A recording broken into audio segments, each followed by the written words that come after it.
Fabien Lefebvre, parlez-nous un petit peu de votre nouvelle vie. Alors, depuis combien de temps vous êtes parti aux États-Unis et quelle a été un petit peu pourquoi cette décision?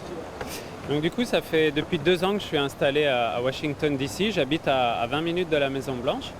Voilà, donc je suis parti majoritairement pour les études de mes enfants et l'éducation de mes enfants sur le long terme et sur le court terme pour finir ma carrière internationale sous les couleurs des US.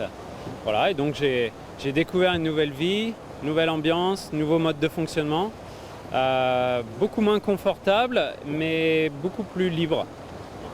Est-ce qu'il y a eu un choix sportif dans votre départ là-bas? Parce qu'on connaît la concurrence. On voit d'ailleurs que depuis le début de la semaine, j'ai fait que des Français qui sont au Maroc, en Turquie, etc.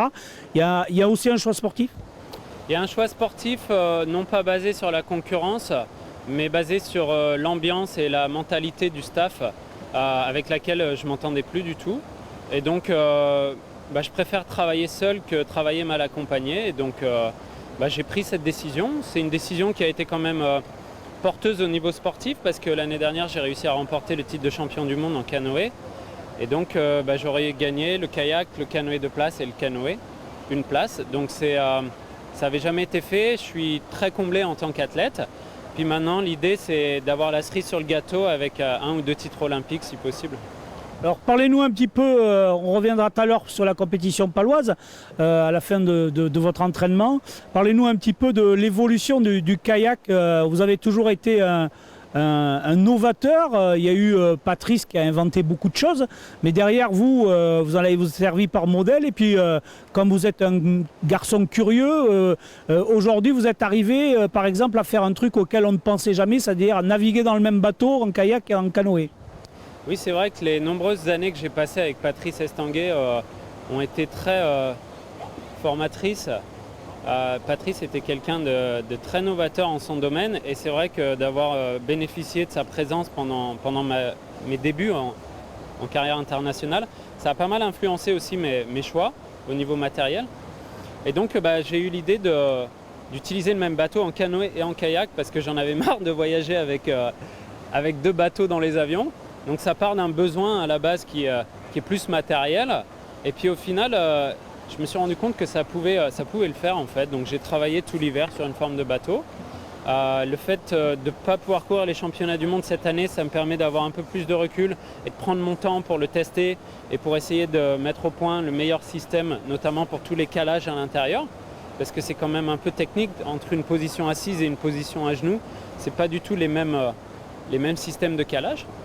Voilà, donc je vais tester mon bateau sur le bassin le plus difficile de l'année. C'est pour ça que je n'ai pas couru les autres Coupes du Monde parce que par rapport à l'optique des JO, ça n'avait aucun intérêt. Pau est quand même un bassin extrêmement exigeant, très volumineux, puissant, aléatoire. Et donc c'est le meilleur test grandeur nature que je puisse trouver cette année. Ouais. Alors, qu'est-ce qui a changé chez le Fabien Lefebvre qui en 2002, qui tout jeune a remporté le championnat du monde, qui a galéré pour finalement obtenir une médaille olympique et qui est champion du monde l'année dernière? Qu'est-ce qui a changé en vous? Déjà j'ai 33 ans, donc j'ai un petit peu plus de bouteilles dans mon expérience. Non, je pense que le fait d'avoir changé de vie complètement, de rythme, d'environnement, m'a apporté un second souffle et des perspectives différentes sur ma carrière, sur la vie en général.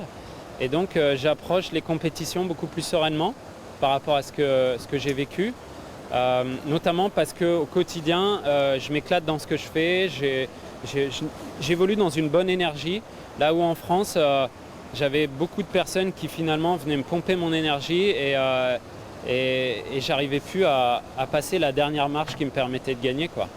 Fabien, un petit mot sur cette compétition. En fait, pour vous, elle est importante parce que c'est pratiquement une des seules de l'année.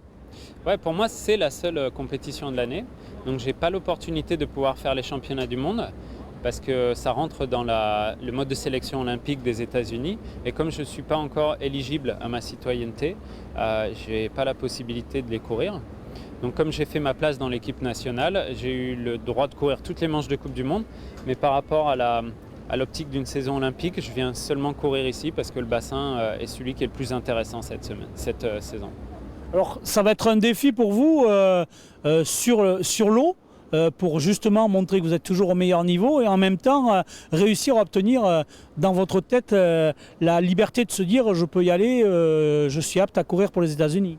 Oui, c'est vrai que cet hiver, ça a été très compliqué parce que te lever tous les matins en sachant que les hivers à Washington sont très rudes, c'était difficile. C'était super difficile parce que tout est médié par un objectif en fait. Dès que tu as un objectif qui est ambitieux et relativement élevé, après tu mobilises les ressources et ta motivation pour le réussir cet objectif. Et donc, ne sachant pas si j'ai le droit de courir, ça reste difficile à l'entraînement. Donc je ne sais pas du tout si j'ai atteint mon meilleur niveau cette saison. Je ne l'ai pas encore testé, j'arrive avec du nouveau matériel. Donc je vais courir avec, surtout en essayant de me faire plaisir.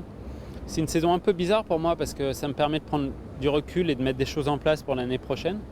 Toujours ponctué par ce fait de ne pas savoir. Mais voilà, j'ai confiance en la vie, je me prépare, je m'éclate sur l'eau.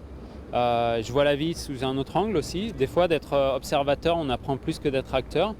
Et puis je pense ne plus avoir à prouver après 12 ans de carrière. J'ai déjà fait pas mal. Maintenant, c'est plus la cerise sur le gâteau.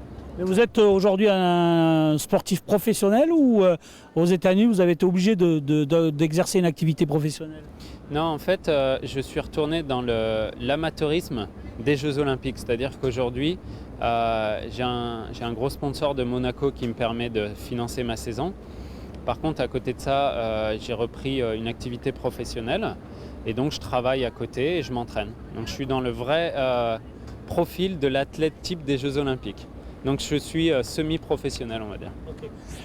L'épreuve de canoë et de kayak à Pau, il y a des concurrents différents. Il y en a un qu'on connaît bien ici, c'est Marty Kahn pour le C1. Le kayak, il y aura aussi Denis Cargo. Il y a que des gens, ouais, en C1. Et en kayak, on a Boris Neveu. Il y a que des gens que vous connaissez en fait. Ouais, en fait, beaucoup sont des anciens partenaires d'entraînement et d'équipe de France.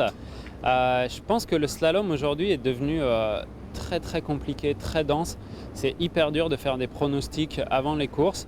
Alors il y a toujours les gens qui sont brillants et qui ont été brillants, donc c'est vrai qu'ils sont toujours un petit peu mis en avant, mais on peut avoir des surprises sur n'importe quelle manche. Les parcours sont de plus en plus durs et donc je pense qu'il y a de plus en plus de monde qui se prépare professionnellement, donc ce qui fait que le niveau se densifie et c'est aussi pour ça qu'on retrouve sur les podiums beaucoup plus d'alternance par rapport à ce qu'on a vu dans le passé avec des frères Horschorner qui gagnaient pendant presque 10 ans, avec Tony et Marty Kahn qui se partageaient les premières et les deuxièmes places. Je pense que ça, c'est de moins en moins envisageable dans le futur du canoë-kayak slalom. Alors là, finale de la Coupe du Monde, vous faites K1 et C1 alors. Samedi et dimanche, vous courez? Je cours vendredi et samedi, donc je vais pas mal enchaîner. C'est une configuration de course qui est très difficile pour le corps. Mais bon, ça fait partie de mon environnement depuis 6 ans déjà et je ne me vois pas faire qu'une seule catégorie, ni maintenant ni dans le futur. Et vous préférez gagner en quoi? Aujourd'hui, j'ai beaucoup plus de plaisir à courir en canoë parce que ça reste extrêmement technique. En kayak, l'évolution des formes de bateaux ont rendu la catégorie beaucoup plus physique, vachement l'attaque avec des manches où les gens frôlent les limites et c'est très facile de sortir de la route.